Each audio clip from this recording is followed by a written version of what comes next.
Ne știm de când nu totul era rost, de când erai mândră de mine că sunt curajos. Iar lumea nu voia decât să ne tragă în jos. Toți aruncau cu ură și pe față și pe dos. Dar timpul a trecut, din nou ne-am regăsit. Destinul nostru e împreună până la sfârșit. Suntem legați pe veci de nedespărțit. Oricât ați vorbi, acum suntem nedeclitit. Și când mă ții de mână, nu aud nimic. Te strâng la piept, în brațe, până la ultimul răsărit. Doar lângă tine am găsit tot ce mi-am dorit. Când te privesc în ochi, sunt cel mai fericit.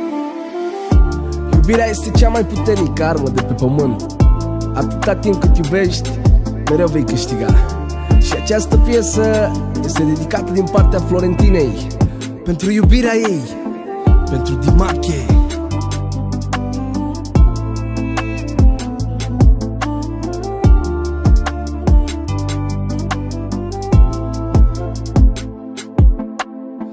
Am așteptat să fie prea târziu. Acum nu mai ascult păreri și lângă tine vreau să fiu. Ce simt pentru tine nu pot să descriu. Mă exprim mai ușor dacă-ți cânt și-ți scriu. Regretul vieții mele ar fi fost dacă te pierdea. Aș fi fost bine o lună, două după nebunea. Mi-am transformat durerea în superputerea ce nu avea. Și-am ales fericirea lângă persoana ce-o iubea. Și când mă ții de mână, nu aud nimic. Te strâng la piept, în brațe, până la ultimul răsărit. Doar lângă tine am găsit tot ce mi-am dorit.